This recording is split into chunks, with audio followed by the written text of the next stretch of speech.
What up, TCK Potters? Welcome back to the program. I'm your host, Sky Guasco. This is another episode of the Candlestick Kids Fantasy Football Podcast, aka TCK Pod. Very, very special episode today. We are celebrating the 400th episode of the Candlestick Kids Fantasy Football Podcast. I started this up right before the season in 2018 with my good brothers. You know them as Curly and Daniel. We've morphed into Lucas and Dwayne and Bobby and all sorts of guests over the years. But somehow we've made it to 400 episodes. It's been an absolute pleasure, and I can't thank y'all enough for being supportive. Today, I am extremely honored to have just my personal favorite analyst in the fantasy football world. I've been gravitating toward his work for many years, and also him in his personal life as well. So I'm excited to introduce and bring to you for the 400th episode my good man Mike Tagliere of the Fantasy Pros, and I will bring him on in just a minute. Before we get going, I just again want to say thank you for everybody for the support over the last couple of years. This started as a passion project. I've been a football nerd my whole life and fantasy football since I was about 10 years old. But I started a podcast just to talk with my buddies, and we've created a fan base and a follow, and it's been a lot of fun. So appreciate y'all for being a part of it. I do want to give a shout out to the Jersey Jungle and Bomb Banana before we get too far into this. You know how it is. I want to pay some bills, and I want to give a shout out to our good friends. So before we get started with tags, I want to give a shout out to the Jersey Jungle. You can DM them on Instagram at the Jersey Jungle. Use the promo code TCK to receive 10% off of 1 or 2 jerseys, 15% off of 3 jerseys. You know how we do this. The Julio Jones behind me is from the Jersey Jungle. It is a beautiful jersey. On the front side, you can see the Falcons emblem there. Of course, I'm going to have to get a Titans one now. But Julio is one of my favorite players ever, and I've got a bunch of other ones from the Jersey Jungle as well. Check them out, TCK, for 10 to 15% off, $65 at cost, $120 on NFL.com. And then, of course, I want to give a shout-out to Bomb Banana Hot Sauce, new sponsor of the promo, TCK, for 10% off of your first order. Bomb Banana Hot Sauce, banana-based hot sauce, not banana-flavored. Shouts out to my good friends out of Ann Arbor, Michigan, putting this together. SeekTheSpice.com for the newest thing in hot sauce. Once again, Bomb Banana Hot Sauce, banana-based, not banana-flavored. All right, y'all, we buried the lead long enough. Let me bring him in. Once again, my man, Mike Tagliere of the Fantasy Pros. Tags, it is an honor to have you on, brother. Thank you so much for joining us for the 400th episode of the Candlestick Kids Fantasy Football Podcast. I was about to say, it's an honor to be on. It's the 400 episode. I mean, that's a big milestone. I mean, to do 400 episodes requires a lot of commitment, and there's no one that understands that better than me. So kudos to you guys doing 400 episodes. That's awesome. I'm psyched to be on with you. I know we've been trying to connect for a little while, but I'm happy it all lined up, and we're here today to celebrate. I appreciate it, man. And yeah, I just caught up on my Fantasy Pros last night, and you're at 690. So I was thinking, like, you know, if you guys take 2 or 3 years off and I keep going, then I can catch up. And anyway, I'm on your tail, though. How about that? I'm only 300 behind, but I appreciate it. And Tags, once again, man, it's an honor to have you on. And today we're going to have some fun. We're going to break down some questionable players. So I've followed your work for years. I've mentioned you on this podcast, probably every other podcast, for 4 years. And your work, I've cited your work quite a bit, and I just appreciate the way you go about things. And mainly, it's just the integrity in which you do it. And, you know, no hate on anybody else. And, of course, we're not throwing negativity to anybody else. But I've always appreciated your work, and that clearly you're one of the hardest working people in the industry. But on top of that, you back up your takes with facts and research and just endless amounts of hours of working on the primer and your articles and everything else. And before we get started, I just wanted to kind of ask you, you know, what is generally your ideal practice for going through a new article? You know, do you come up with things on your own? Does Fantasy Pros give you objectives to tackle? Like, what do you like to do, and how do you go about it off the bat?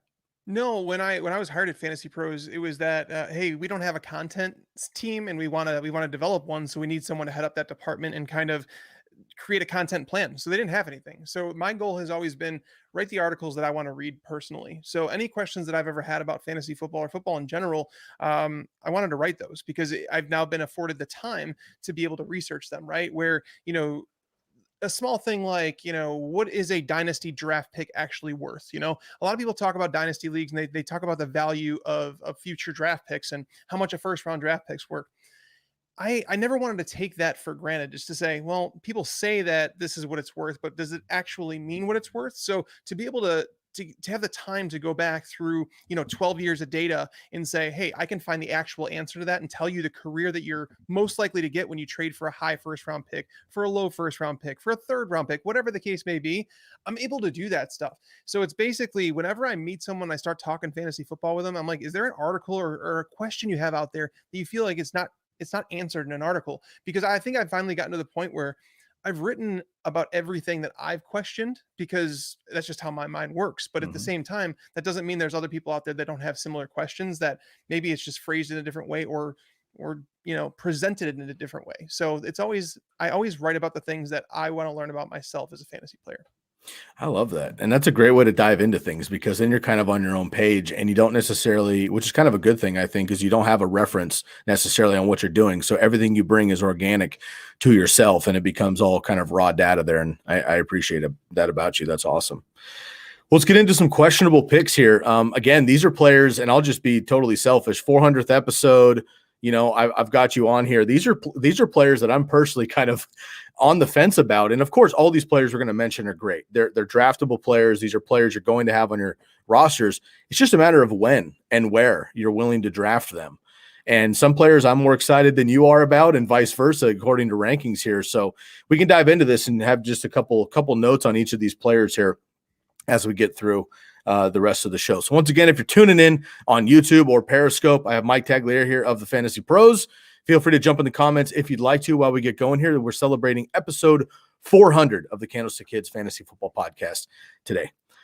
All right, Tags, let's start up here with my man, Justin Herbert. So you, I'm sure, are unaware. I live in Eugene, Oregon. I live down the street from Autzen Stadium. I watched Justin Herbert every snap at University of Oregon. I watched him in high school at Sheldon High School down the street as well. I'm a huge fan of this kid as a person, and obviously as a player.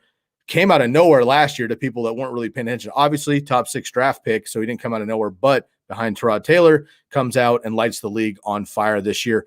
ECR has him at QB 8. You have him at QB 10, and he's getting drafted at QB 6, so he's kind of all over the board. How do you feel about Justin Herbert this year?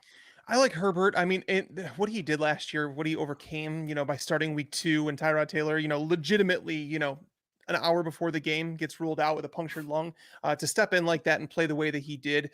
Justin Herbert exceeded all expectations. And then when you go back and you look at the Chargers offensive line and say he did it behind that offensive line, it's even more impressive.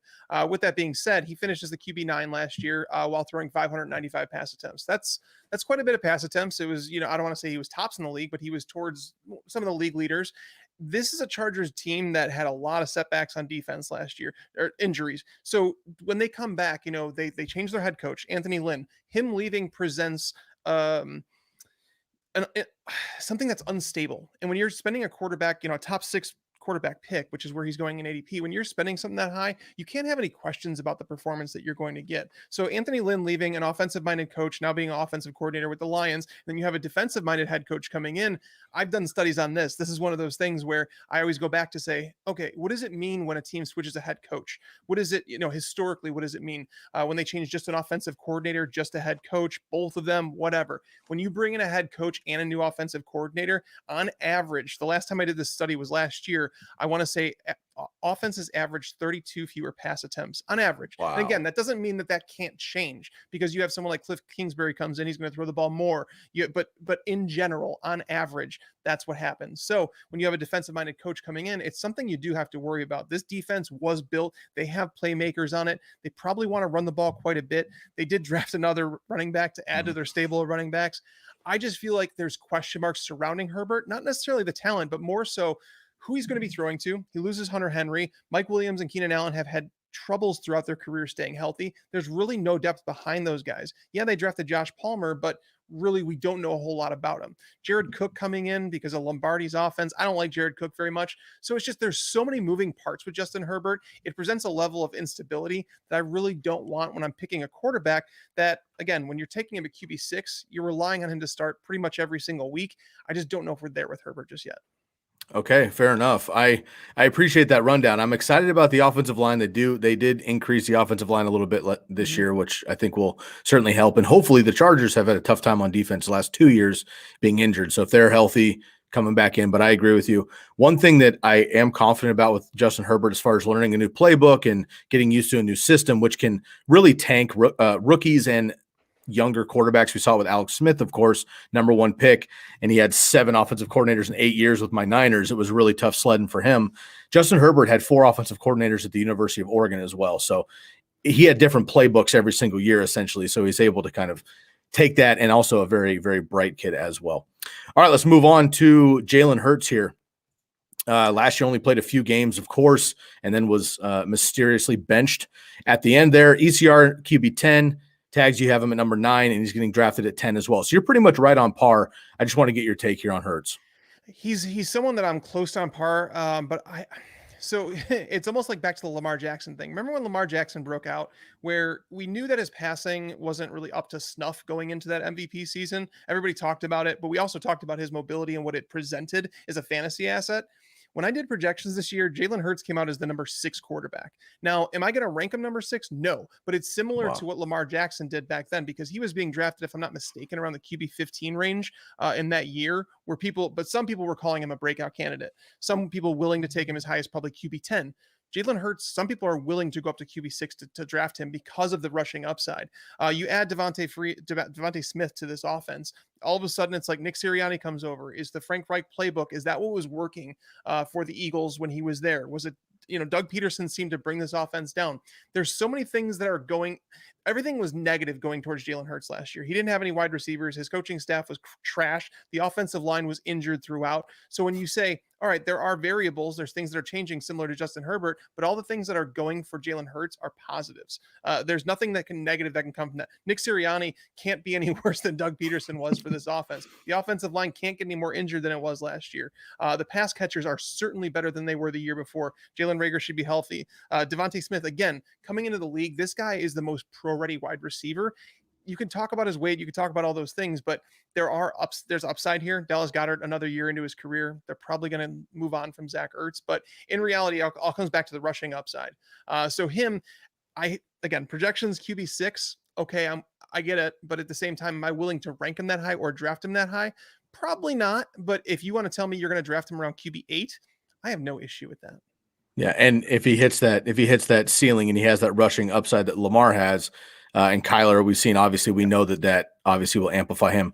Let's stay here with the Eagles and get into our running backs. Let's go with Miles Sanders here. My co-host and I, Bobby Lamarco, and I go back and forth on Miles Sanders constantly. I'm lower on him than consensus. I'm way lower than Bobby is. And Bobby's done a great job. We have a section on the podcast here where we do player spotlights, and he chose to do Miles Sanders and made a great case for why Miles Sanders could potentially exceed expectations. Unfortunately, we've tried that the last 2 years. Now we might have a new system here with and everything else, and Jalen Hurts opening up lanes and all these other things. Tags, you're lower than ECR, and he's getting drafted a spot higher than you have him as well. So are you confident that Miles Sanders can break out, if you will, or are you kind of fading as well? Yeah, well, Doug Peterson was the guy that was always holding back running backs in terms of snap counts, things like that, where Miles Sanders, once Doug Peterson left, it was like, okay, is there a chance that we actually see a workhorse running back, Miles Sanders? Because he did look good down the stretch with Jalen Hurts under center. But at the same time, again, Nick Sirianni coming in from that Frank Reich coaching tree, this could be very much a situation like the Colts where you have, Nyheim Hines is kind of like the Kenneth Gainwell. Now they add Kerryon Johnson from the Lions, and he could be like the Marlon Mack, and then you have Miles Sanders as the Jonathan Taylor.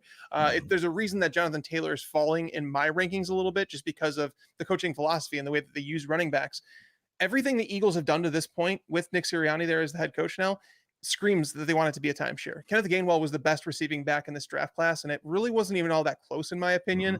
Miles Sanders is a good pass catcher, but again, you need him to be utilized in the passing game in order to justify ranking him even anywhere close to RB1 territory, and it just seems like that he's not going to get there. This team even signed Jordan Howard again before they ended up getting Kerryon Johnson, so they clearly wanted somewhat of a 3 or 4 man timeshare in that backfield. Boston Scott's still there. He's still a relevant pass catcher, I guess. He's probably going to fall down the ranks, might not make the roster. But again, it just goes to show they have so many different names on this depth chart, and they were still adding. They were the first team to line up to get Kerryon Johnson when Detroit cut him. So I have moved Miles Sanders down my rankings. I do think he's talented. I think that he's deserving of a 3-down back role, but it really comes back to the offense. Is this going to be a high-scoring offense?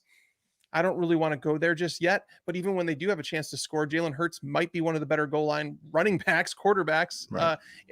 in the league. So you start losing upside with Miles Sanders in that aspect. So again, I think I'm comfortable with him as a mid to low end RB2, and you kind of hope that he gets that workhorse role. But as of now, I just can't expect it anymore.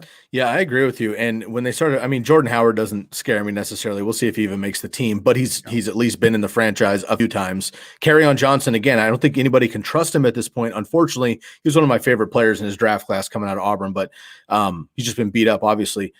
It's depth. They're bringing in bodies, and sometimes that just means maybe they take Miles Sanders off on a third down or a goal line or a short in this, and it's just a couple fewer players per game. Obviously, is going to take away that upside. And we don't need to get too big into this, but you can look at the 3 big runs that Miles Sanders had last year in 2 ways. Either he has the ability, he can do that more often if they give him more opportunity, or they were just essentially broken plays. He got lucky and they happened to be against the great defenses. And that's kind of where I lean just because of the rest of his other career efficiency. Okay, let's talk about another questionable running back here. I know you're excited about him. I am as well. Let's talk about the first running back off the board here in the NFL draft, Najee Harris of the Steelers. ECR 16. Tags, you have him all the way up in your top 10 at number 9, and he's getting drafted at about 16. So the public and the expert consensus ranking have him about, a middle RB2. Tags, you've got him all the way as a bona fide RB1 and then some. Yeah, you don't draft a player like Najee Harris to the Steelers roster as it sits right now unless you're dead set on using him in a workhorse role. You don't. We have a history of this team using workhorse running backs. They wanted James Conner to play that role. He just couldn't stand up to it health-wise. Le'Veon Bell, we've seen what he's done outside the Steelers organization. I don't think we need to talk about that in depth. Najee Harris coming from a pro system at Alabama, showing the ability to handle a big workload, ability to create yards on his own, because he's not someone that is going to rely. Le'Veon Bell is not a tackle breaker. He was someone that relied on an offensive line that was going to create some room. He needed the ability to have patience. That was Le'Veon Bell's best attribute. Najee Harris, one of his best attributes is that he's a 3-down back and he can create yardage on his own. So I understand that the Steelers offensive line isn't great like it was with Le'Veon Bell there, but at the same time, there's going to be plenty of room for Najee Harris to create on his own. And they're using him as a receiver. They're going to line him up at X wide receiver. Ben Roethlisberger's talked about this, that they need to utilize him in the passing game. And we've heard the coordinator talk about they're going to do what Ben wants. That's basically what it comes down to. And he's turned into a check down passer. This all benefits Najee Harris, who's going to get 20 plus touches. So many people are going to compare this to last year, to Clyde Edwards-Helaire and all that. And they're going to say, they're going to use that as a reason not to draft Najee Harris as an RB1 this year. Good. Let them pass on the value that's there. Like, that's basically what it comes back to. Clyde Edwards-Helaire was the RB11 through the first 6 weeks, and that was while scoring just one time during that span. If he had scored just one more touchdown, so if he scored 2 touchdowns in 6 games, all of a sudden we're talking about him as the RB6 in fantasy football, and he wouldn't have been considered a bust. Then they add Le'Veon Bell, then the touches dissipate, whatever. Even though Clyde Edwards-Helaire missed, I think it was 3 full games, he finished with over 1,100 total yards. I mean, the guy wasn't a complete bust. It was just based on where he was drafted. Do not let one slight mishap run you off the road when it comes to rookie running backs. Rookie running backs are brought into the league. They're used right away. I've done studies on this. This is one of those things where it's like, hey, is there a misconception about running backs, tight ends, wide receivers, about when they first come into the league and what we should expect to them? Running backs are in their prime the moment they walk into the NFL. If Najee Harris isn't an RB1 this year, he's probably never going to be an RB1. So it's like, if you have him ranked as a top 5 dynasty running back, which most people do, why wouldn't you have him in anywhere close to that tier when it comes to redraft leagues? He's another one where it's like, when it comes to players that are unproven, I do think we have to bake that in. So when I did projections, Najee Harris came in as my RB6. It felt too high. I'm not willing to go there because we haven't seen him do it in the NFL just yet, but that just goes to show you, it keeps you with a level head. It says, okay, my expectations are not too crazy, but I put him at RB8, RB9. That's where I have him right now. And I feel pretty confident about him because, again, you can get him in the second round. That allows you to take either a top, one of your top running backs in the first round, or, top flight tight end, wide receiver, and then pair him with Najee Harris, who's going to finish as an RB1 as long as he stays in the football field. I really like the comparison to CEH of last year. Obviously, totally different offenses, different running backs, frankly, as well. But CEH's issue was he wasn't a goal line back. He struggled on the goal line. So they started handing the ball off to Tyreek Hill, frankly, and they were giving shovel passes to Travis Kelce, we know there. So they were taking away those touchdown upsides. I think that Najee Harris will be able to get those accomplished. Quickly, before we move on from the Steelers, how much of this offensive line discussion, Tags, makes you nervous? Obviously, they're not the Steelers' offensive line of old. They were completely rock solid for 20 plus years. And now they're just not. And they have Big Ben at 38 years old with an arm and a half. And we'll see what happens with him. And 4, I think, very capable wide receivers. They bring in Freiermuth, the team with Ebron. I mean, they're loaded all over the field. That's my only pause with Najee Harris, although I love the player and the situation with the Steelers. Does this offensive line, clearly not, you have him at number 9, but just your thoughts quickly on the Steelers offensive line. No, the offensive line is a question mark. It's a big question mark. For me, it's more of a question mark about Roethlisberger, who has absolutely zero mobility, who doesn't want to take a hit at this point in his career, who's come off arm surgery. There's just a whole bunch of question marks about Roethlisberger and how it funnels down to his pass catchers. You could be worried about Chase Claypool 100%, especially when it comes to this offensive line, because he's someone that relies a little bit more on splash plays. Juju benefits from this. Najee Harris benefits from this because, again, these are guys that are going to get the dump off passes. And that's why you've seen Deontay Johnson, average, what was it, like 6.3 yards per target last year? That's a joke. Deontay Johnson's very, very good at football, but it all comes back to what Ben Roethlisberger's limitations are. And again, in the NFL at running back, what you're chasing is volume. Passing volume can change. I do an article that's going to be coming up, I think next month is when I release it. It goes through actual opportunity. So based on where running backs get their touches, where on the field they get them, how many of them they get, the red zone, a carry on the 50-yard line is not worth as much as one on the 20-yard line, is not worth as much as one on the 5-yard line. I go through every touch a running back, wide receiver, quarterback, tight end get all season, and I figure out who has the most expected points, who overperformed their expectations, and all those things. Running backs are almost always aligned with their opportunity. Yes, they're going to shift a couple of spots. You might see +4, -4, but wide receivers, those are all over the board. You're going to see +12s, +15s because people are hyper efficient with their targets. Running backs, you follow the opportunity. Najee Harris is going to get tons of opportunity. You'll see plenty of running backs, like even Christian McCaffrey, for example. He's someone that his offensive line in Carolina was not great during like his 2019 season. It really wasn't great. But again, he's just such a talented running back. He's used in the passing game in that 3-down role. The opportunity is just massive. Do not pass that up with Najee Harris. Great call. Let's move on to our last running back here, and we'll dive into a couple of receivers. Cam Akers, running back 11 ECR. Tags, you have him down at 15, and he's getting drafted at 11 as well. I am a little bit lower on Cam Akers as well. Clearly an incredible talent, but a lot of question marks in Los Angeles for me. And frankly, I just love Matt Stafford being over there. So I'm wondering if that's going to take away a little bit there. I'd like to hear your thoughts on Cam Akers. It could take away, but it could help. Yes, they're going to throw the ball more with Matthew Stafford because it opens up the playbook for Sean McVay, but at the same time, they're going to score more points. So scoring more points is never a bad thing for the running backs. I'm really torn on Cam Akers because there's a lot of people telling me that I'm an idiot when it comes to him because they're like, oh, this guy, you should have, at the end of the year, he was getting 20 plus touches, this and that, and this and that. And then I was like, well, if you were to put, you can't compare people from one offense to another and compare their numbers. You just can't do it. But when you have two guys in the same team playing the same role at different points in the year, you can. So Darrell Henderson and Cam Akers, if you were to put their numbers next to each other, Darrell Henderson was actually the more efficient running back in this offense. I'm not saying that Darrell Henderson's going to have this job. Listen to me there. And people are saying, okay, so do the numbers now when Cam Akers was healthy. I could do the same crap with Darrell Henderson, guys, because Darrell Henderson was hurt towards the end of the year. That's why Cam Akers ended up getting that 20 touch roll against New England in that Thursday night game. New England looked like crap that game, by the way. It was almost like they didn't show up for the game. If you go back and rewatch that one, Cam Akers had holes the size of Texas to run through. So again, I'm a little scared to fade Akers because if that is his role, it's so valuable. We talk about that with Najee Harris, those 20 touch rolls in a high scoring offense like the Rams is going to be. But at the same time, I'm old enough to remember before last season when Sean McVay stood there and said, I want to create my rushing attack modeled after Kyle Shanahan's. Yep. He said that, and he followed through on it. And they drafted Cam Akers in the second round just a year after they drafted Darrell Henderson in the second round. They had Malcolm Brown on the team, and now they didn't re-sign Malcolm Brown. So Jake Funk, he's not going to fill that role. So now we're talking about a 2-man timeshare rather than a 3-man. It's worth more than it was before. And everybody wants to go back to Todd Gurley. Did we not see what happened to Todd Gurley when they ran him into the ground? Do you think they want to do that with Cam Akers?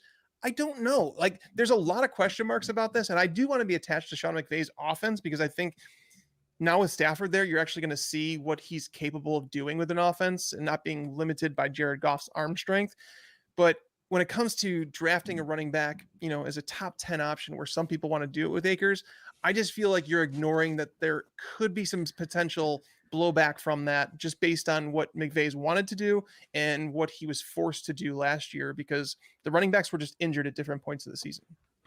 Now, if we step back a little bit, I don't want to digress too much here, but something I'm just thinking about right now. You think about all these Lions running backs. We've been saying since Reggie Bush, nobody's rushed for 1,000 yards, yada, yada. Obviously, that has to do with play calling in like the Lions and not Matt Stafford per se. But Matt Stafford's ability to throw deep and have a vertical offense when some people are somewhat healthy on that team for the last decade.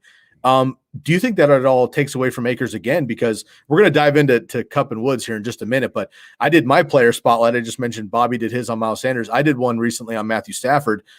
I've loved the guy anyway. I like him as a competitor. I think he's a great player. He's been in a bad system, but I get more and more in love with him the more I dive into it. And his upgrade over Jared Goff statistically is unbelievable when you look at the numbers and his ability to run, throw downfield, his accuracy downfield, his accuracy mid-range, and these two receivers who are two of the best in the NFL at yards after catch.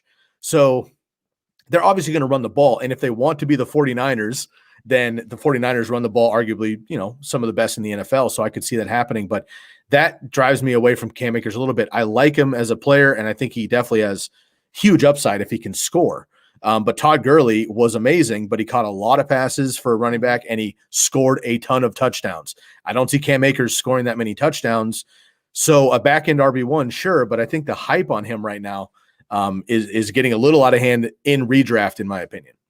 Yeah, no, I'm with you on that one. I'm really curious. Like, there's the dynamic on Matthew Stafford coming from playing with guys like Calvin Johnson and then Marvin Jones and Kenny Golladay. These are all fantastic contested catch receivers. Stafford has shown throughout his career that he's willing to throw into tight coverage. He will trust his wide receivers when he finds one. I don't know if the Rams have that guy. You know what I mean? Like, Robert Woods is not a contested catch receiver. Cooper Kupp is a very good receiver, but he's not that guy that you throw it up to and say, hey, I'm going to trust you to win 50-50 balls more often than not. Van Jefferson, Deshaun Jackson. None of these Tutu Atwell. That's a terrible pick. But that's the part where it's trying to figure out this offense and how it's going to work out. Like, Matthew Stafford's never played in an offense like this. So, can he be unleashed? Maybe. Is it possible that Cam Akers benefits from the fact that he doesn't have that go-to option in the red zone that can win those contested catch receptions? Maybe. Akers is one of those guys that I worry about fading. I really, really do. Yeah. Just because I know the upside's there for him to finish as a top 6 running back. Yeah, it is absolutely possible, but he's kind of one of my guys that I'm willing to take the stand and eat it kind of. So we'll see what happens. All right, let's turn the page a little bit. We're going to come back to some of these questionable picks, but there's a chunk of wide receivers. There's teammate debates that I wanted to run through with you. Let's just stick with the Rams here and go with Woods and Kupp. So go ahead. My question here is, I see this pop up on the screen. Is this who I would rather draft at their ADP or who I would rather draft, period? Yeah, take it either way. I think that those are different conversations. In my opinion, I always kind of think it depends on the player and the situation. If you're just like, so for example, for the podcast listeners that can't see the screen, Woods is going with the ADP wide receiver 16, and this is all PPR for everyone listening. And Kupp is going at wide receiver 20. So tags, for example, if you just say, look, I just love Cooper Kupp regardless, period, and I'm getting a deal, great. Or you could say, hey, I love Woods, but Kupp is the better, quote unquote deal. They're only 4 picks apart in this case, but take it either way. It's more just, these are two great wide receivers, and we're going to go through about 8 of these pairings here throughout the NFL. I would love to have either one of these guys on my team throughout this entire conversation. It really comes down to, Is it the ADP that draws you? Is it the upside? Is it the volume? Is it the age gap? Whatever it is with these particular players, we'll stick with the Rams here and start with Woods and Kupp. Again, Woods going ADP wide receiver 16, Kupp at wide receiver 20 in PPR. Tags, who do you prefer either way? I'll take Kupp at wide receiver 20, just because I think that the upside's more tremendous with him. We've seen him perform as a top 5 fantasy wide receiver before. Robert Woods is the consistent guy that his price has come up. Like Robert Woods, I liked him a lot more when you were able to get him around that wide receiver 25 range, because you're like, hey, he's going to outperform expectations. He's going to finish around that wide receiver 15 to 18 range, and you're going to feel great about it. But then it's like, now all of a sudden he's up at wide receiver 16. It's a little too pricey. You're almost drafting him. I don't want to say his ceiling, but close to it. He's getting up there in age a bit. Cooper Kupp, wide receiver, again, he is flash top 5 potential. He's great in the red zone. He's going to pair well with Stafford. I think he's going to turn into Stafford's favorite weapon. I totally agree. And I don't want to get too excited about OTA hyperboles, but it is nice. It is nice to see, a new quarterback and a new wide receiver making some nice plays at practice. And I know it's practice, but Cooper Kupp has made a couple great red zone catches on the sideline already, and it's good to see them getting that rapport. But in this case, I love both Woods and Kupp, and they're both two of the cheaper, highest upside wide receivers I think you could find, again, because of that yards after catch. All right, let's go with another popular bunch here. We'll go with Amari Cooper. I know you've been a longtime supporter. Amari Cooper and CeeDee Lamb, the new hotness here last year. Of course, Dak goes down, so we don't know what would have happened with CeeDee Lamb last year. Cooper going at 14, CeeDee Lamb going at 18. Which one do you prefer this year? Oh, straight up, I'll take Cooper. I think that they both can finish as top 15 wide receivers this year. Lamb benefits from playing in the slot. Lamb benefits from Amari Cooper, period. If Amari Cooper's not in this team, CeeDee Lamb is not nearly as efficient as he is. They've talked about moving CeeDee Lamb out to the perimeter a little bit more this year, which it could be worrisome, because that was always the part where I didn't know how it was going to translate from Oklahoma to the NFL, because the jumping competition was going to be so massive. Whereas, going to the slot, which he only had last year, he only had 8 targets that were not in the slot, which tells you that basically he was slot only. He was essentially Cole Beasley, and he's better than Cole Beasley, and he can score touchdowns. But basically, you're asking, backup cornerbacks to defend him. You're asking sometimes safeties. You're asking sometimes linebackers to defend someone like CeeDee Lamb. That's why he was so damn good with those targets. And that's why he's going to continue to be good, because Amari Cooper will demand attention. Michael Gallup will demand attention. So when you have Dak Prescott throwing as many touchdowns as he's capable of throwing, maybe dial back some of his rushing totals this year, which allows for more receiving touchdowns, Lamb has double-digit touchdown upside.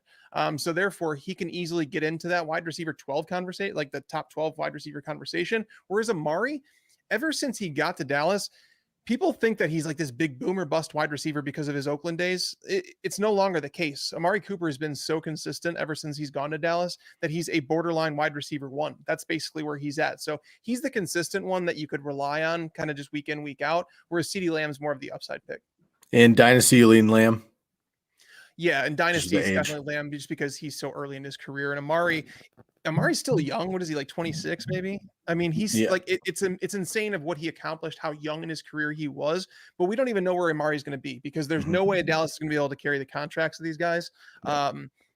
They had to have learned their lesson when it came to Zeke and then giving Amari that big contract. I think Amari's locked into the Cowboys this year. I think that there's maybe an out after this year, but at the very he won't be with the team after 2022. We know that.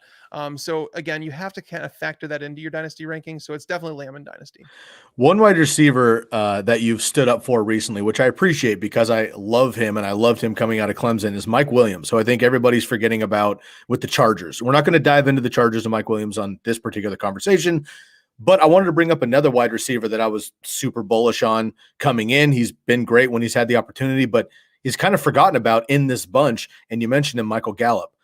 Is Michael Gallup worth, in your opinion, with Dak back in this offense? And we saw him in spurts, deeper threat, yada, yada. Is he worth at least maybe a quote unquote sleeper pick to see what happens in, if one of these guys were to get hobbled a little bit or something like that? Do you think Gallup is worth rostering late in drafts? He's one of those rare guys that you could say he's like a wide receiver handcuff, and that one that I agree, and one that you could use kind of during bye weeks, even if there is no injury ahead of him. Because if you look at the Cowboys' schedule, I did this new strength of schedule thing where I looked through, I went through all 32 NFL teams and I ranked their cornerback units. Basically, all right, what is the toughest matchup? Jalen Ramsey would obviously be the toughest one for a wide receiver, all the way down to the best matchup that you could possibly have. Probably the Jets, maybe Houston. But I worked through it and I assigned them all values. And then I went through the schedules. The Cowboys have a brutal schedule. And that tells me that Amari Cooper might have a tough time because he's going to see all those number one cornerbacks. So Michael Gallup, will he benefit from that? CeeDee Lamb will benefit from that.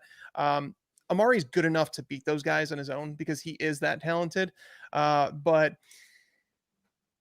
man, I don't know. It's sometimes when you're looking in the 12th round or so, you're taking flyers anyway.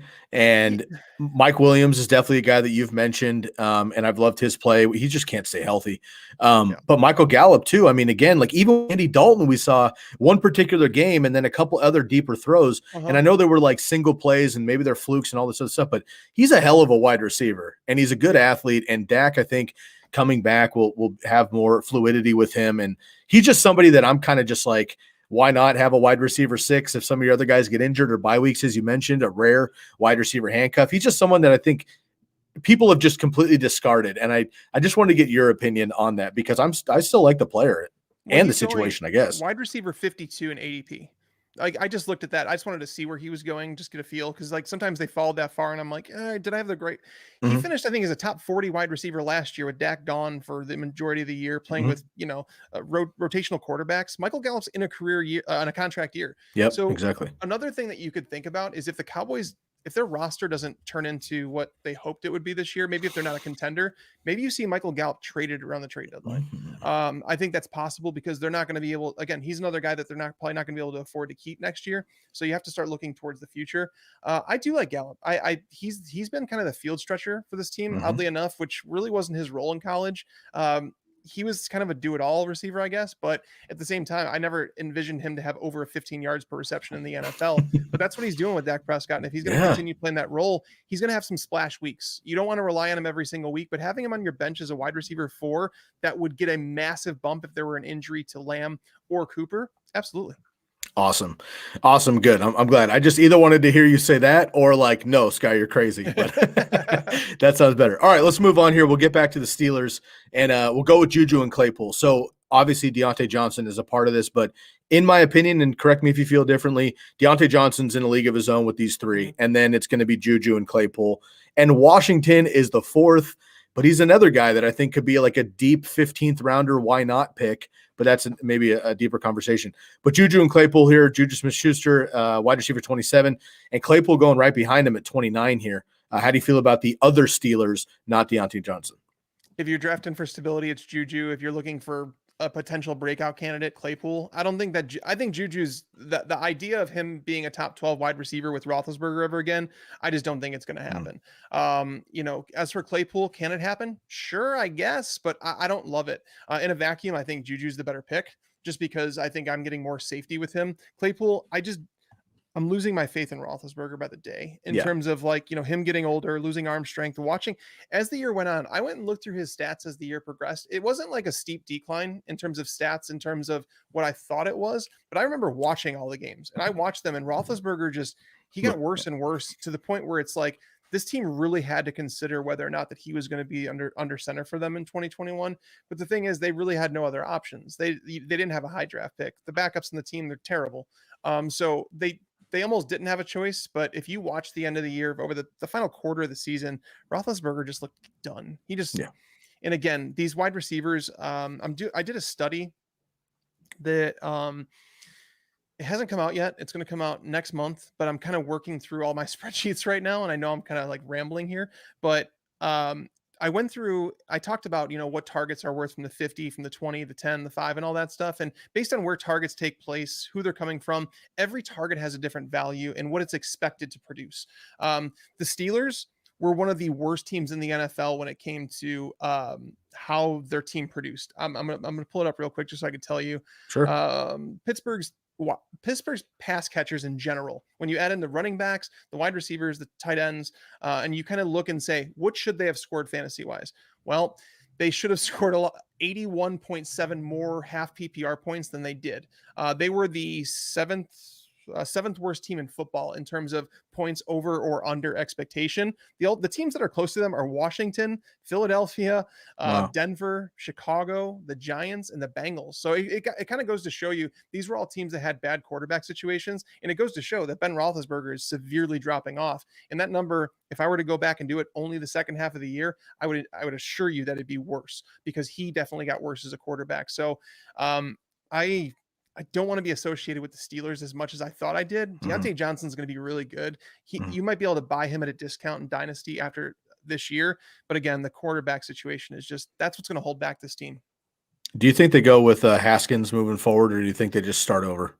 I think they're going to start over. I don't think there's any chance they're going to bench Roethlisberger. I think that's one of those things where he was talking about retirement. I know Pouncey retired, and I seriously thought Ben should contemplate it, because I mean, the defense is in play where it's good enough for them to contend. And if Roethlisberger was good, can they contend for a Super Bowl? Yeah. But with the way he played over the second half of last year, absolutely not. And it's like he had to answer those questions himself. Maybe it was just rust. Maybe it was just him after the surgery. His arm wore down as the year went on.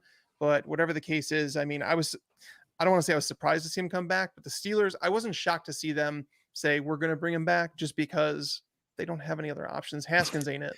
No, I agree. And Filer and Villanueva are gone as well. We talked about the offensive line when we discussed Najee Harris, but certainly a concern. And you mentioned Big Ben was at least mobile-ish when he was younger, and was surprisingly agile actually for his size, but not anymore.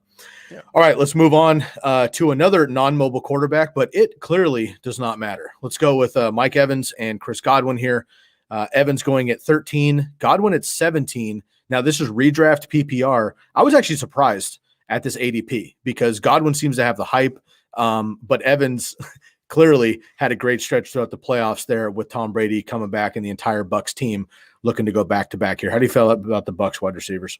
I've always been known as like the Mike Evans hater, people call him, which is weird. I mean, I never said he was terrible, but for whatever reason, I just never wanted to draft him. I just felt like he was very volume reliant.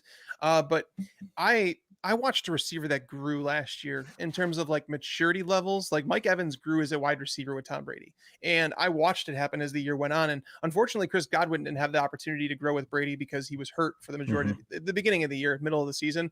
And Mike Evans and him developed some serious chemistry. And you saw Mike Evans as the year went on get better and better as a fantasy receiver. There were some people talking about potentially dropping him in the middle of the year because he was just touchdown or bust. It was he's going to get 10 yards and score 2 touchdowns. You don't want to rely on that. Just let someone else have him. And then all of a sudden you see his numbers start to creep up further and further and further. He just gets it done every year, in and out. Like Chris Godwin, he had the one breakout year, but outside of that, it's been okay, he's a really good football player. But Mike Evans is the guy that's been around. He's been doing it for a long time. And again, he earned that trust to Tom Brady. I can't fade Evans anymore. Yeah, I think that's a great call. And it's so strange how not strange. It was impressive how the Buccaneers went from a pretty good team and it's Brady and we'll see what happens in the first half to just clearly the best team the rest of the season. Yeah. And Gronk showed up out of nowhere. AB resurrected his career and showed up out of nowhere. Godwin was beat up, but when he was healthy, he was effective. And Mike Evans just went, you're right, 2 catches, 2 yards, 2 touchdowns to these big games we remember with him and Jameis the last couple of seasons. Yeah, so and the quite right impressive. answer, by the way, is Antonio Brown at wide receiver 45. That's the correct answer. That's funny you say that, because again, I wanted to find a pairing that were close, and a lot of these ADPs, as you know, are neck and neck. So Deontay Johnson is leaps and bounds ahead of Juju and Claypool, so I didn't add him. And AB is far below Evans and Godwin. But Tags, I agree with you, and I'm glad you brought it up. The value there is in Antonio Brown. And just 2 years ago, he was out of the league. We didn't think we'd see him again. Last year was kind of we'll see what happens. And Brady was basically look, you are going to be successful if you can just keep your mouth shut and play football. And he did it. And clearly he's resurrected that. So I agree with you. I'll take AB late and take that upside. All right, let's go to 2 younger wide receivers that should be stars for a long time in the NFL here with their quarterback. As T. Higgins and JaMarr Chase. T. Higgins going at 31, JaMarr Chase going at 34. Again, you could bring in the conversation of Tyler Boyd, who is the value in this trio, but going significantly later. So I brought in Higgins and Chase. I think both of them are values where they're currently at in this. Nice. Yeah, I was just pulling this up. T. Higgins was really, really good last year. T. Higgins, 28th in actual opportunity. Tyler Boyd, 27th in actual opportunity. AJ Green, 35th. So you had 3 wide receivers in this Bengals team that was missing Joe Burrow for like half the year, still finished top 36 in actual opportunity in terms of expected fantasy output. So that's massive. And now you take JaMarr Chase and you say, hey, this is a guy that Joe Burrow played with in his record-breaking season at LSU. They have built-in chemistry. T. Higgins, if you go back to college, he wasn't really expected to be the alpha, I guess, wide receiver. He was like a deep threat if you go back to college. He could do other things, sure, but he was someone that stretched the field quite a bit. And now that you look at Tyler Boyd, possession style receiver over the middle of the field, JaMarr Chase, a guy that can legitimately do it all, I don't know how we don't look at this duo and say, okay, who's the better prospect coming out? It was JaMarr Chase, and it's not even close. JaMarr Chase is one of the best prospects we've seen in the last 10 years at wide receiver. And that's no slight against T. Higgins. T. Higgins was a baller. He was a football player when he came out. He didn't test very well off the charts or anything like that athletically, but he was a baller, and the game just came to him. And I think it showed once he got on the football field. But JaMarr Chase is just a different breed. And again, knowing he's coming into the league with that built-in chemistry with Joe Burrow, knowing that Joe Burrow went to bat and said, hey, don't give me the star left tackle. Give me my wide receiver. Yeah. He wanted JaMarr Chase and his team. Both these guys are going to get targeted. I have them both ranked as top 25 wide receivers right now in my rankings. So I like them both. I think I prefer JaMarr Chase slightly, but they're both going to be good. Yeah, awesome. And in redraft. And then again, you could just make the argument that you take Tyler Boyd 2 rounds later as well and look at that upside. I'm just looking forward, whoever to those AJ Green first 6-week targets, whoever can capitalize on those, that's who I want. All right, let's move on to my Niners here. Brandon Aiyuk stepped onto the scene and exploded last year. Deebo Samuel's been on and off the field the last 2 years. Aiyuk going at 25, Deebo going 10 later at 35. I thought that was kind of surprising in redraft here. How do you feel about the 49ers wide receivers? This is one I can tell you I have zero clue. And I mean, it's one of those, it's rare that I'm kind of like, I don't know. Just because like I put so much time in to try and figure these things out, but there's so many variables with this. Like, how long does Garoppolo start? How long does it take Trey Lance to enter the conversation? Deebo Samuel, to me, it just feels like he's going to be this generation's Jarvis Landry, a guy that's continually underrated in fantasy football. He's not going to win you a fantasy championship, but he's going to be just sturdy, steady performer week in, week out. I believe he's a reliable football player. I didn't want to draft him last year because anytime a wide receiver or pass catcher is coming off foot surgery in the same calendar year, avoid them. I didn't do an article on it because it's really tough to quantify, but basically everything that I came across, it just seemed like if you had a wide receiver that had surgery on his foot that calendar year, like major surgery, avoid them that year and you were fine. And then you attack them the next year because they're going to come at a discount. That's kind of where I'm at with Deebo right now. At wide receiver 35, I am more than happy to have him as a wide receiver 3 and then kind of see what happens from there. Brandon Aiyuk benefited from a lot of things last year. There were just so many injuries in this team with Deebo Samuel out, with George Kittle out, Raheem Mostert was out. They didn't run the ball as much as they did the year before. So it's like you start looking at all this stuff and you're like, Aiyuk was a really good football player. Like it's difficult to move him down in my rankings just because he did flash and in the opportunity that he was given, but at the same time, that opportunity is not going to be there again. It's just not. They were manufacturing touches for Deebo Samuel when he was in the lineup, even with Aiyuk. So this is a situation where I'm probably not going to own a whole lot of Aiyuk, but it's not because he's not a good football player. It's just more because there's just different mouths to feed in this offense. And I just don't know how pass heavy this offense is going to be once Trey Lance takes over, because it's going to happen. It's just a matter of when. I agree with you. And again, I'm a 49er fan, so I watch them more in depth really than anybody else, but it is going to be interesting because they're run heavy anyway. Yeah. In your opinion, Tags, let's say they play 8 games, or I guess it's 17 now. Let's just say they play half a season apiece, Jimmy Garoppolo and Trey Lance for whatever reason. Which quarterback do you think benefits so not the run game, but benefits the passing games, Kittle and wide receivers overall? Is it Trey Lance and the mobility and the playmaking and having extra linebackers key on him and things, or is it drop back Jimmy who can sit there and just kind of dink and dunk throughout the field? It's probably Garoppolo, to be honest with you. I can't see them putting Lance in there, who's considered a somewhat developmental quarterback who doesn't have. It's kind of like a Trubisky scenario, right? Where you had Trubisky out of college, who I think started 13 games in college, if I'm not mistaken. That's like Trey Lance. And the last time we saw him on a football field, he didn't look particularly good. That showcase game that he was having in 2020. But again, it was just one game. It could have just been an off day for him. But there's still questions about, does he he take more time to develop than some of the other quarterbacks in this class? It's possible. So I would say Garoppolo, who, by the way, his numbers, when on the field, Jimmy Garoppolo's numbers in terms of average yards per attempt, which is it's a stat that if you look at the top tier guys, they all are up there. Garoppolo is one of the better quarterbacks of all time when it comes to average yards per pass attempt.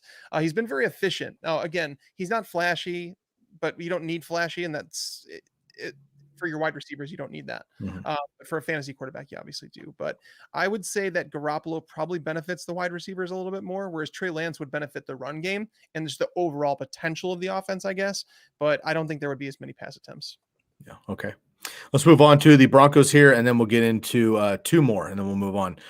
Let's go with Cortland Sutton coming off of an injury last year, of course, and Jerry Jeudy in his second season. Sutton going at 28 and Jeudy going at 38. This, again, was surprising. Maybe it has to do with the quarterback question marks. But for Jeudy, I think, has the hype, but ADP does not reflect that right now. And people, to my surprise, have not forgotten about Cortland Sutton, who I think, again, aside from the injury, I think is an incredible young talent at wide receiver. We'll see what happens at quarterback. But how do you feel about Sutton and Jeudy this year? I'll take Jeudy at the discount. But here's the thing. Judy's going to move up. That's going to happen. He's going to move up the rankings because there are a lot of analysts that are pushing him. I think Sutton's around where he should be, but Jeudy should be a little bit higher. But my answer to this question will change depending on who's quarterback. Of course, if Drew Lock is the quarterback, you want Cortland Sutton. He's the guy that's a gunslinger. He's willing to throw it into tight coverage. He kind of locks onto one man. He doesn't scan the field very well. I've said this on our podcast before, and I'll say it on yours. You could make a highlight reel out of the times Jerry Jeudy didn't get targeted last year when he burnt his man in coverage. Jerry Jeudy can make men look silly on the football field. But if you get Teddy Bridgewater, he's more of a guy that throws in rhythm. He waits. He wants his wide receivers to be open. He waits for them to separate. Jerry Jeudy is going to be the major beneficiary of that because Jerry Jeudy is one of the better separators in all of NFL. Already, he's already that good. It's something that Calvin Ridley had. So Calvin Ridley, while does he benefit from Julio being on the field? Yeah, he probably did a little bit, but Calvin Ridley was able to get it done when Julio was off the field because he's just that good. Yep. Jerry Jeudy to me was a bigger Calvin Ridley, and I was a big Calvin Ridley fan. I have a Calvin Ridley jersey in my closet. I love Calvin Ridley. Jerry Jeudy is just as good. It's just his hands are more questionable, sure, but we'll deal with drops in fantasy football. We're perfectly fine there. We just need better quarterback play. But to know that this team was willing to target him as much as they did last year, I do like Jeudy. I'll take Jeudy at his ADP, which is 10 spots lower. Yeah. And 2 points there to capitalize on.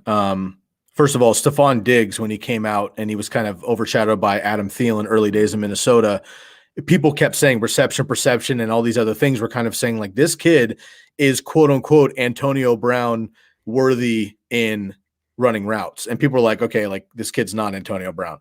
Well, 3, 4, 5 years later, maybe he is, and he got his opportunity and he got a efficient quarterback and a deep throw. And we saw what he did in Buffalo this year with, arguably the worst accuracy quarterback just a year ago. Josh Allen takes a step. So does Stephon Diggs. And on top of that, again, having Teddy Bridgewater, kind of waiting for his wide receivers is going to benefit there. I said, Darnell Mooney was another wide receiver last year who I saw kind of consistently burn his guy and just couldn't get the ball in the right place. These receivers get the ball on those opportunities. They're going to be impressive. Let's go to the Browns here, man. I know this one's kind of tough to tough to deal with here with Odell and everything else. I've heard you talk for years on the potential of Odell and just the frustration, frankly, and the consistency and undervaluedness of Jarvis Landry for years as well. So how do you feel currently about Odell Beckham, who apparently, according to Landry, looks amazing after his leg thing in practice so far? 26 for Odell, basically, I'm sure on name brand at this point. And Jarvis Landry, again, nearly outside the 40s here at wide receiver 39. This is PPR redraft. How do you feel about the Browns so far? I think they're both properly valued, to be honest. And I thought Odell was going to be higher in my rankings until I did projections and realized there's just not a whole lot of volume available for them in this offense because they're not going to stop running the football. Nick Chubb, you don't want to stop running the football. With the way they built their offensive line, with the way Baker Mayfield like benefits off running play action in a strong run game, that can't be understated. So they're not going to have a whole lot of targets available. But with that being said, Odell Beckham has been really good when he's on the field. It's if you were to guarantee that Odell Beckham was going to play all 16 games, I would draft him ahead of wide receiver 26 because his talent suggests it. But we're at the point now where you just can't automatically assume health. I never try and draft based on discounts or anything like that.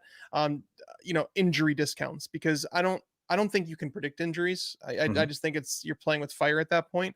But Odell's talent, he's still a top 10 wide receiver in the NFL. So like there was a last year, I think it was week 1 against the Ravens. People were talking about Odell after the game because he didn't have a good game in terms of statistic wise. I went back and watched that on Game Pass, like every single target.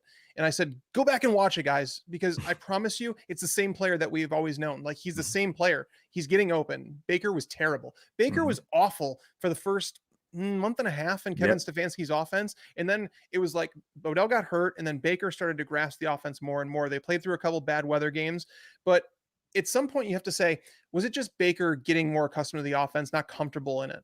And, was he better without Odell? Yes, he was. But did it have to do with him trying to force the ball to Odell at times? Maybe, but I think it was like maybe it was a valuable learning lesson for Baker Mayfield and saying, I'm not going to force the ball to anybody in this offense. We're just going to take things as they are.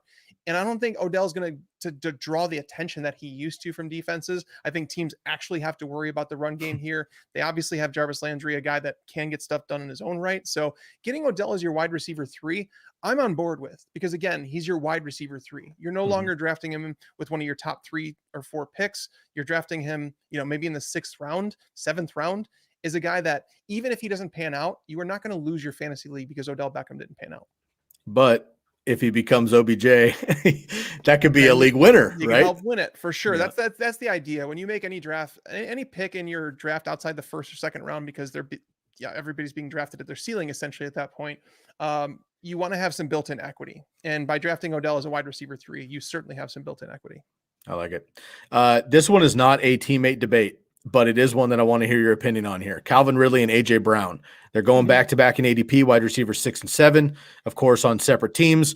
But Julio leaves Calvin Ridley, joins AJ Brown. I know you're a big fan of all 3 of these guys. How do you feel about Ridley and Brown now that Julio's in Tennessee? Yeah, this one hurts. I know. I'll put you on the spot, man. Sorry. No. It's a good question though. I'll take Calvin Ridley because AJ Brown does have to share. He's got another alpha there. Does it help him in terms of like what he sees in coverage? Does it help the Titans from an actual football standpoint? Absolutely. Yeah. But it doesn't help him generate those targets we were hoping he'd get this year because Arthur Smith is gone. I do anticipate this offense to throw the ball more. Their defense is in complete rebuild mode. So I think it's a team that can actually surprise in terms of volume from the passing game. But at the same time, it's AJ Brown and Julio. I mean, it's Julio freaking Jones. It's not like, Josh Reynolds came in. How many targets is he going to steal? That was a dumb conversation. But Calvin Ridley, there's nothing. Russell Gage is not stealing Julio. He's not getting anything. Right. Kyle Pitts, sure, he's a talented rookie, but he's not walking in and getting 140 targets. He's not Travis Kelce. Stop it. So it's like Calvin Ridley, and every single time that he's gotten targets, I do this in the primer when I go through it. I talk about Calvin Ridley. Whenever Julio is out of the lineup, I would show people the game logs to say, hey, because there's always people that are going to question it. They're going to say, well, with Julio out, Calvin Ridley's going to struggle. It's kind of like the Juju Antonio Brown conversation, but except Calvin Ridley is really dominant. Like he's really good in his own right. And so I'd put the game logs there and I'd say, these are the games that Calvin Ridley has played without Julio Jones. And you just happen to see stud. He's just a stud. That's all he is. So knowing that he's locked in for 140, 150 plus targets, Calvin Ridley. And of course, we're not fading AJ Brown, so people just relax. It is just that they're going to be neck and neck, and a lot of people, in mock drafts constantly, I'm in this predicament, and and I love them both. They both have tremendous upside. There is a world where each of these guys could be potentially the wide receiver 1, and you want that upside, obviously. So we're just saying one or the other. You mentioned Kyle Pitts here. We don't need to spend too much time on this. I do want to get to a couple other questions while we have you. And again, Mike Tagliere, I really appreciate your time, brother. This is big deal for us celebrating 400 episodes with you. Any more, maybe a sentence or two quickly on Kyle Pitts coming as a rookie tight end, ECR tight end 6. You have him one lower at 7 and getting drafted at 7. Pretty much everybody has him in the same area, but maybe a sentence or two on Pitts. Yeah, just understand that if I know why you want to take him as tight end 4 or tight end 5. I get it and all that stuff, but understand that if you take him there, he has to finish there. Mm-hmm. There's no equity built into that. It's saying he's going to break out, and there's no ifs, ands, or buts. And where you're being forced to draft him at that point in the 3rd or 4th round, you're paying for it. And it's not Odell Beckham that you're drafting in the 7th round. It's someone you're drafting in the 3rd or 4th round that can cost you that fantasy championship if you miss on those picks. So for me, it's just gotten out of control. The hype is a little too far. And I like Kyle Pitts. He's my favorite. He's the favorite tight end I've scouted. But at the same time, he's still a rookie tight end. Okay. Now let's go to one more tight end here, and then we're going to get into some fun categories. Logan Thomas. So not an exciting name per se, but I put him in here because I want to give a shout out to my co-host, Bobby Lamarco, who last year was one of the only people who had Logan Thomas legitimately like top 12 preseason. And I was like, dude, I don't know. I mean, used to be a quarterback. He hasn't really done much, but he just kind of cycled through everything and realized the targets were there with Alex Smith and such. How do you feel about him? I mean, you've got him at 9. He's at ECR 9. You're on par, but ADP has him at 6. Are people not? I guess I'll just hear your thoughts. Fitzpatrick's coming in. It's not Alex Smith. Are they still going to target him? Last year, the big thing was Ron Rivera and Greg Olsen, right? That's where Bobby kind of put things together where maybe the tight end, no matter who it is, will be big in this offense. Do you think it'll happen again with Logan Thomas? So Logan Thomas, there was the point in last year where I don't have too much time to read all the blurbs that go on in between every single week. So I'm literally trying to watch as much film as I can, trying to study as much advanced metrics as I can. So I don't get to read all the news blurbs, but there was one that I caught last year, and it was right around mid-season, maybe a little bit after halfway point in the season. But Ron Rivera came out and he said something about, they asked him, is there someone that's light bulb has come on? He's like, and he said he didn't waste any time. He said Logan Thomas, like the light bulb has clicked, like he's ready to contribute. Like, and from that point forward, Logan Thomas was a stud. And I thought when I do my rankings this year, I'm going to have a lot of Logan Thomas because I was going to be willing to rank him a lot higher than others. But you bring in Ryan Fitzpatrick, a guy who over the course of his career hasn't really loved tight ends so much, but I was like, okay, I'll live with it. But then you get Curtis Samuel, and it's like all of a sudden there's more targets. De'Ami Brown, they draft him, and it's like, oh, they're getting Kelvin Harmon back. So all these names are starting to pop up. They add, what's his name? The running back that they added, Jared Patterson. He's someone I actually like a little bit as like a sleeper. Like if you can get him in Dynasty, just kind of throw him on the end of your bench. I think he's going to eventually be J.D. McKissick's replacement in this offense. But they're talking about using Antonio Gibson more in the passing game, and rightfully so. He should be used more in the passing game. So it's like you start looking at all this and you say, Washington has a dominant defense too. Like their defense was one of the best in the NFL, and that was into the first year of Rivera. They're only going to get better. Chase Young lived up to all hype. But so you say, how many pass attempts is this team going to have? Now you don't go out and snag Ryan Fitzpatrick to have a game manager. That's not what he is. But at the same time, you're not going to have him throw the ball 45 times per game if you don't have to, because you have a defense that'll support it. So you start worrying about the targets and where they're going to come from. I think Logan Thomas is going to be perfectly fine as a low end tight end 1, but I think he's lost a lot of that luster because I don't think that he can get close to the target totals that he was towards the second half of last year. Okay. I like that. Because again, if you don't go big at tight end, you either go in the middle tight end or you just kick it to the end of the draft. The problem is, I remember 2 years ago, it was the big OJ Howard, Evan Ingram, Hunter Henry, and each one of them busted. Yeah. And last year, kind of the same thing happened in that middle tier. It's hard to find that 5, 6, 7, 8 guy. You either go early or you go late is really what it is. But Logan Thomas is in the sandwich. He's the meat, right? And maybe it works out there. So we'll see. All right, Tags, let's have some fun questions here. These are kind of the nitty gritties, right? So you're basically on the draft board and you're thinking to yourself, who's a player that, I'm trying to take everywhere. I got to get this guy. I'm either reaching because I just believe in it, or he's on the board. I got to take him now. Who are some of the guys you're steering away from? Maybe some players you change your tone on. So I just kind of want to blast through these here as well. So who is a player so far that you seem to be drafting everywhere in your industry mocks, your actual leagues, dynasty leagues, whatever? If you have a different answer for redraft and dynasty, who is it? So in any position, who is one player that you seem to be drafting everywhere this year? I mean, earlier in drafts, I would say it's Clyde Edwards-Helaire. Later in drafts, it's Mike Williams. Yes, I think with Edwards-Helaire, it's the classic overreaction that people just drafted him as RB5, RB6 last year. They were disappointed by that, rightfully so. But at the same time, it's a different situation. I think that the Chiefs got literally smacked in the face in the Super Bowl, and it was like almost like a wake up. It's honestly similar to the Bills, and I hope that the Bills and their coaching staff takes a good look at what happened to the Chiefs in the Super Bowl and says, we can't go on thinking that Josh Allen can continue to just carry us every single week, week in, week out. You have to have a run game. The Chiefs know that. Andy Reid knows that. They kind of went too far in the other direction. I think it comes back. They didn't add anybody in the roster that I'm worried about taking away a role from Clyde Edwards-Helaire. And he's someone that I can confidently project for 75 plus targets if he stays healthy. And that's a massive win for fantasy football. So Edwards-Helaire, he's definitely someone. And then Mike Williams is he's going like wide receiver 50 in drafts or something like that. He's someone I'm going to have so much exposure to, and I'm more than okay with that. That's awesome. Awesome. Likewise, I agree with both of them. And Bobby just did a spotlight on CEH as well last week and came out pretty stoked. I told him you were hyped on him too. So good news there. All right. Let's go the inverse of that. So who is somebody that you're maybe steering away from? Again, it's just ADP. They're too rich for your taste, or you just maybe don't believe in the player or the system this year. So the one player that I've gotten a lot of flack about is Jonathan Taylor. And it's not because Jonathan Taylor's not a good football player. Here's my deal.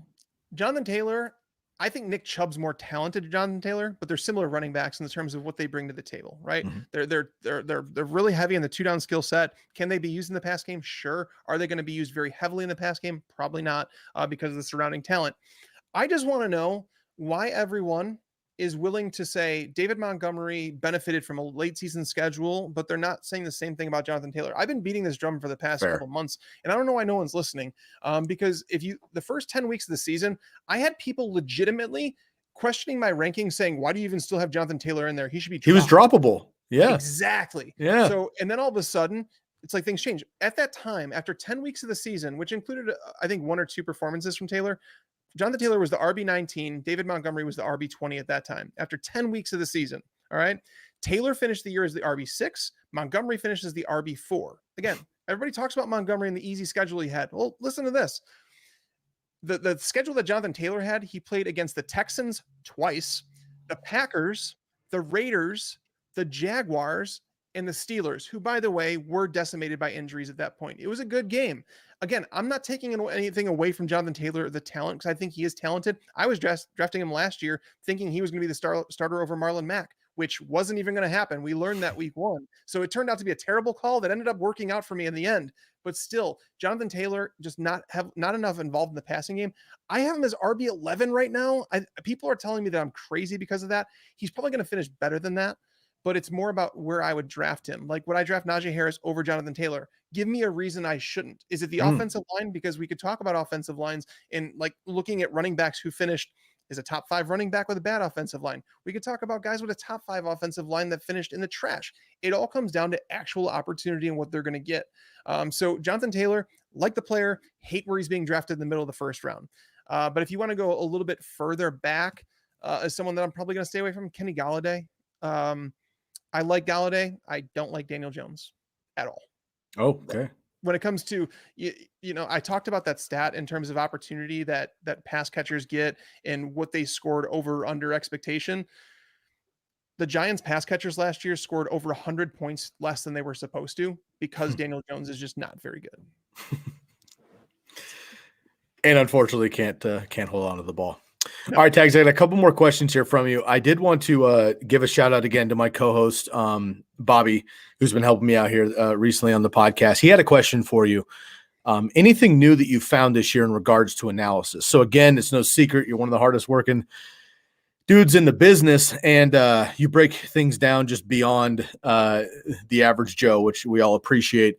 Is there anything this year? It's a new statistic, a new way of looking at things, maybe a preview to an article, and obviously don't spill any beans you don't want to yet. But, we're stat nerds on our side too. We pride ourselves on deep analytical, statistical basis on our show as well. And Bobby more so than myself even.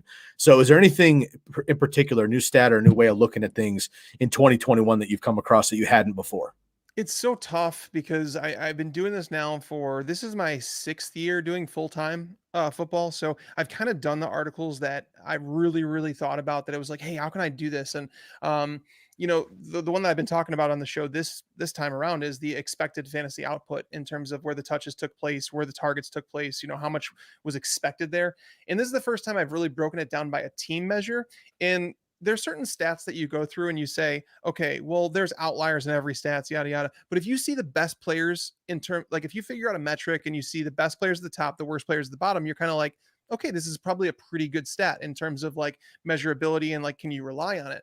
This stat that I did, I mean, I've done the article where I've gone through individual players and I talk about their opportunity and who's done better, who's exceeded expectations, who finished worse than them.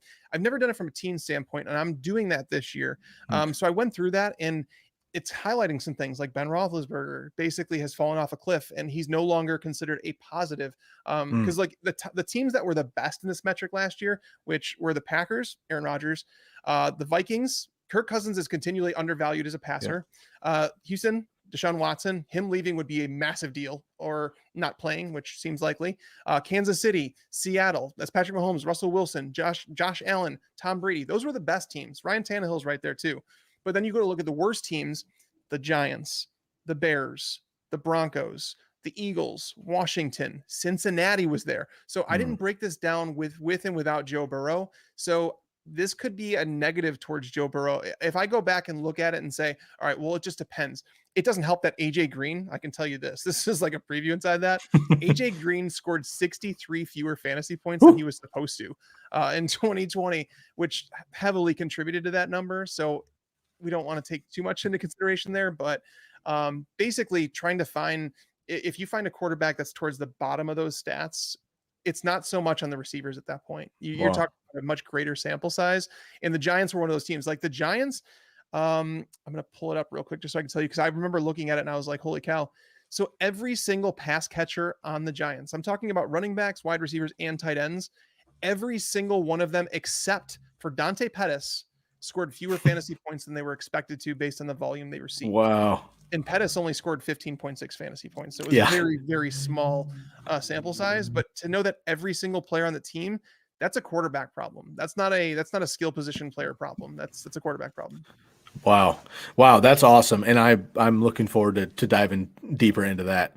Another question here. My previous host, my original host, Ryan Para, aka Curly, huge fan. He and I have been listening to your work since you started at Fantasy Pros in 2016. Episode 8, by the way, I dove back and checked that out. And episode 69 was the day that you came in as the co-host, which I thought was awesome. There was some cool, nice. there was some cool nuggets in that episode that I re-listened to, and I want to talk to you about another time. But you talked about like Brandon Cooks leaving the Saints and the targets, and one nugget in there you said was, in the Sean Payton offense with Drew Brees, no receivers seen more than 132 targets at that time. And then Michael Thomas shows up with 185 a couple years later. I just thought it's just funny how these things age sometimes. Anyway, Curly wanted to know, he's a car guy as well. And I have a couple personal questions and we'll get out of here. I'll talk to you about music in just a sec. So you're a car guy outside of football. And Curly is too. And he had a couple sweet rides in high school and things like that.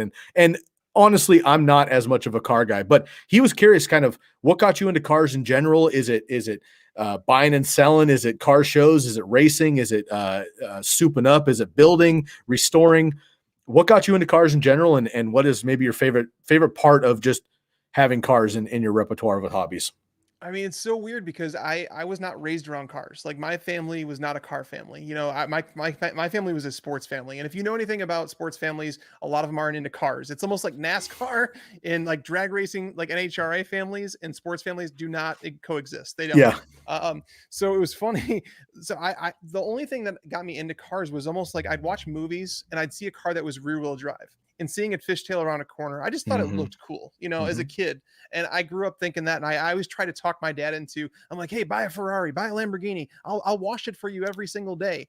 My brother and I were like the type that we'd go on a family road trip and we would take our notebooks and I'd mark down every Mustang or Camaro or whatever I saw, because I just thought that they were cool cars. Like I just love that they were rear wheel drive. And it's something I wanted to do when I was able to get my license. So I got my license and I ended up buying I went and test drove. I went and found people that were selling. I found someone that was selling a Trans Am, a Camaro, and then I found a Mustang, a 5.0. And the 5.0 Mustang was the fastest of the bunch with the smallest engine. The 302 cubic inch engine was much smaller than the 350 that was in the Trans Am and the Camaro, but it was moving faster. So it was just, even though that's the smallest thing that you could talk about when it comes to cars, it's something that drove me to the Mustang. So I was like, all right, I'll get a Mustang. And I just literally started surrounding myself with car guys and learning more about what to do, because I didn't even know how to change oil at that point. I was never taught. Again, my family took their cars into you know, to get their oil changed at places. But then I started to learn to do things and then like put on exhaust and, eventually start switching out intakes and then move on into heads. And then this past year I put on a turbo and I changed the entire computer in my car and I started getting into it. And what do I love most about it? The smell is fantastic. Cool. I love the feel of just the power, just to know that you drive a car when it's stock and you know exactly how it feels. It barely chirps the tires. And then you have a car that I have now where I literally tap the gas while doing 45 miles an hour and the car won't get sideways, where it's just like the car has so much power, I can't keep it on the road. And there's a fine line there. And that's where the track comes in, because on the street, your car can only be so fast. Yeah.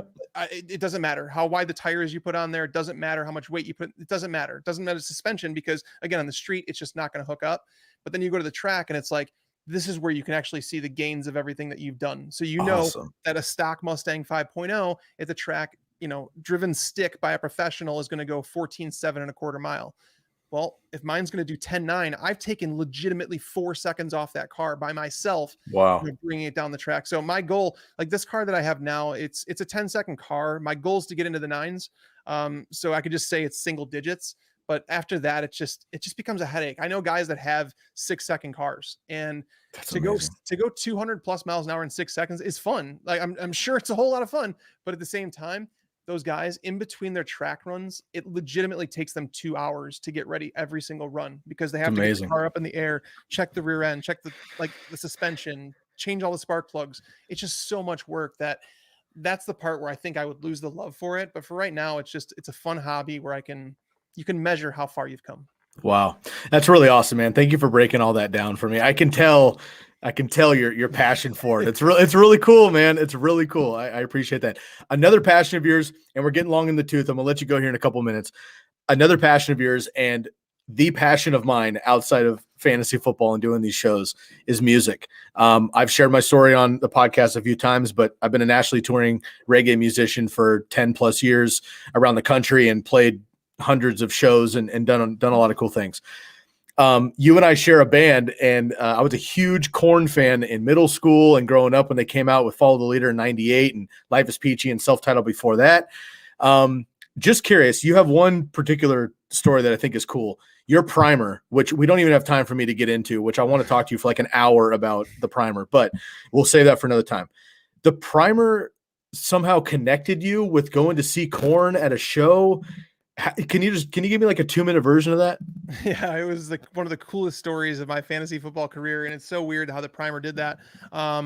So I told a story. I always try and tell a personal story at the top of the primer, just it's an escape for me. It's a way to talk about something other than football, because in reality, during football season, I see my best friend. I hear from people I don't hear from all year, and all they want to talk about is football. It gives me a chance to talk about something not football. And I had told a personal story, and there was a picture that I posted of my daughter and me. That one of my editors, he put it in the basically the intro. He just put the picture of us, and I had a Korn shirt on, and I had talked about Jonathan Davis and the fact that I was a Korn fan before. And one day I'm sitting there, like after that primer came out, I was sitting at my computer, and my mailbox from Fantasy Pros tells me I have a notification, and it says regarding Korn, and I'm like, what? That's random. And so it's someone from Korn's management company saying that, hey, I heard you're a big fan of the band, and basically I just wanted to reach out and say thanks for the support. If you're ever going to a show or anything like that, anybody need anything, just let me know. And I was like, well, I guess it's time to shoot my shot. I was like, I've seen Korn at the time. I was like, I've seen Korn over 30 times live. I've seen them, like, I've been a fan legitimately since 95. I missed the first year because, well, I was 12. I got into him when I was 13. But so I'd seen him so many times. I was like, but I've always wanted to sit down and like talk with the guys, just like I've done meet and greets and things like that, where you kind of get a couple seconds to say, hey, snap a picture, whatever. But I wanted to talk to him. So I was like, if that's possible, I'd love it. So he ended up connecting me with their tour manager, and it was such a surreal experience. Just because like they took care of everything. And after the show, went backstage, met the tour manager, and I was like, is it cool if I talk with the guys? And he's like, yeah, let me go see if they're ready. So he goes and grabs them, and they were the coolest bunch. Like, that's awesome. Sat down with me. My wife and I sat backstage with them, just chatting, talking about life, kids, and all that stuff it was probably an hour and a half. Wow. And like, legitimately, it was so natural. There were a couple other people there that would say, hey, what do you do for a living? And I was like, I talk about sports. And they were really interested in that. Even one of the guitar players, Monkey, he's like, you talk about fantasy football for a living. Monkey's my guy. That's awesome. He's a great guy. Head is one of the nicest guys I've ever met.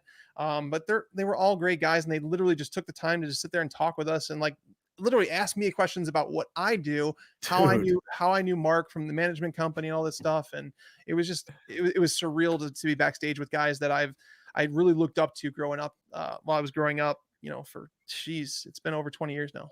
Wow. That's impressive. And again, we're going to have to do another episode here. I want to do just a life podcast with you and talk music and other sports and things for a while, because I've got a Korn story as well that we're running out of time for, but I want to share mine with you as well. And I've been a fan from the beginning as well. I go by Sky currently. Yeah. My birth name is Skylar, Skylar. And in middle school, in 6th grade specifically, I used to write my name on the top of the paper, and I used to do Skyla backwards R on every single one of my papers. So I love that. Tags, it has been an absolute honor, man. I appreciate you. I've literally wanted to do this episode for 5+ years. 400 episodes in, we're still rolling, man. I'm very excited to have you on. Thank you for your time today. And before you go, I just want to give you recognition and appreciation. I've been following your work for a long time. I follow a lot of people in the industry, as all of us do. Your work resonates with me the deepest, and the way you go about things with integrity and the hard work and the passion and the work ethic are all things that I value and I vibe with myself. And I try to also exhibit those traits. So I just want to say I appreciate you. You are appreciated, and it's been a real pleasure to have you on today. Last question before I let you go. Other than family, so take family out, your kids, which again, we'll get into another time. Your kids out of the picture, wife out of the picture. What are you most proud of outside of family? Oh, man. Thank you, seriously, for all the words, man. It means a lot. I wish I could do more stuff like this. I mean, and I tell people, I'm like, I wish I could do shows like this all the time. I love just talking with people. Like, it's a great time, but at the same time, content has to get done. So it limits it, but thank you so much. I'm proud to be on for the 400th episode. I can tell you that. But what am I most proud of is, there's so many things people can do for you. My wife has pushed me and told me that I can do things that I didn't know I could do. And it's one thing to have her tell you that and to say, okay, I'm going to follow your advice. But it's another thing to actually say, I'm going to believe in myself and I'm going to push myself to do it. I'm proud of myself for getting over my doubts. And there's still things that creep up all the time in terms of doubt and, what you're able to accomplish. But when you actually, put your whole self into something and you believe, it took my wife to push me to do it, but I am proud of the fact that I got past being a realist and saying, well, that's not realistic. That, getting past that is one of the toughest things to do for someone like me, because I'm so even in my analysis, I'm so level headed and I can see both sides of everything. And I try and do that, but I would never have this job if I didn't let go of that. And so I'm proud that I even though it definitely took a push, I'm proud that I was able to let go. Well, that's awesome, man. I'm proud of you for doing that. It's hard to do, and I've had my own doubts, and I'm 4 years in and still trying to monetize and get to a level and write for somebody and do all these things, and it's coming around the corner. But Mike, it's been an absolute pleasure. TCK Potters, 400 episodes in. We're still rolling. Just next week, we're heading to 500. Come up next. Of course, you can find all of Mike Tagliere's work with Fantasy Pros and on Twitter. Of course, you can follow Mike Tagliere NFL.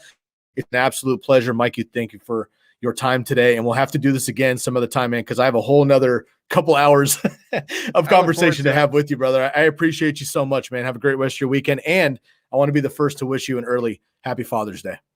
Thank you, sir. Happy Father's Day to you as well. Appreciate it. TCK Podders, catch us next week. You can find me on Twitter at SkyGuasco and, of course, on Instagram, fantasyfootball_TCK Pod. Anywhere you listen to the podcast, leave a rate and review and subscribe right here on YouTube. Episode 400 in the books. Big thanks to my man, Mike Tagliere of the Fantasy Pros. I'm your host, Sky Guasco, and we are out of here.